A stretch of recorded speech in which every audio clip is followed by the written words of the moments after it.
I have an Ellie update, and it's not quite what you expect. So she went for her ear surgery. Everything went great. But Monday, she decided to scare the absolute living crap out of us because I was getting her ready for school, brushing her hair. We're standing at the counter, and I tighten the elastic, and all of a sudden, she just goes completely down, like face first onto the counter, completely passed out.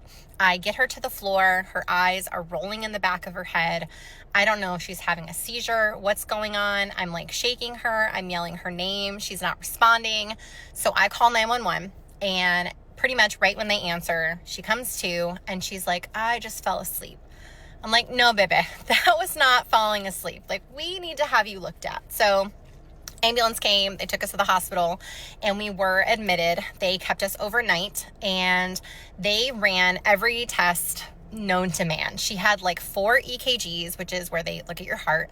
She had an echo of her heart. She had a CT scan of her brain. She had an EEG, which is where they hook up all these crazy wires to your head to look at your brain activity, specifically looking for like seizure activity. She also had an MRI, which we requested because everything was coming back normal. So basically, they think this is just like a one-off. She just passed out. Did y'all know that that's a thing, that people who are doing their hair just pass out? I shared about this on my other channels, and I had a lot of comments about how either themselves or people that they know have this disorder where they will pass out from brushing their hair or having their hair done. This has never happened with Ellie before. I really, really hope that that's not the case because she loves doing her hair.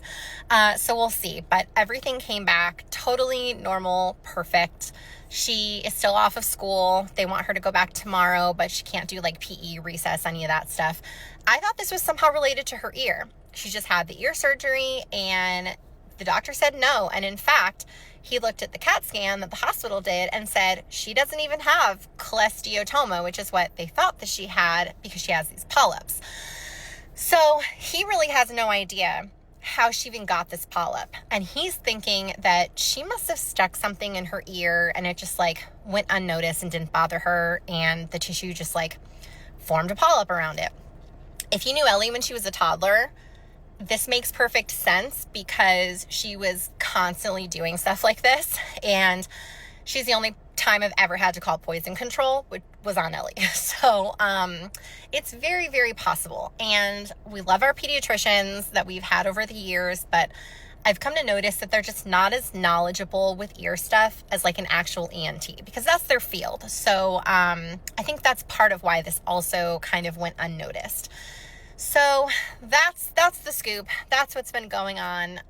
Part of me is wondering if I overreacted with calling 911, but I have PTSD. I mean, just everything that has happened with Kennedy, when it comes to medical stuff, I just don't take anything lightly anymore. Everything is like worst case scenario now. And, you know, I don't think I'm like a hypochondriac, but I'm glad that I took her. I'm glad we had all of these tests done. They did say if this happens again, and it's not related to like hair brushing, that basically we need to take her to a cardiologist, and they want to hook her up to a heart monitor that she would wear for like 24/7 for, you know, a month or something like that. So hopefully it doesn't come to that. Still a little bit nervous, kind of on edge. I really just wish that my kids would just calm down and stop trying to kill me. So hopefully things can kind of be a little bit normal for a while. But as always, I will keep you updated.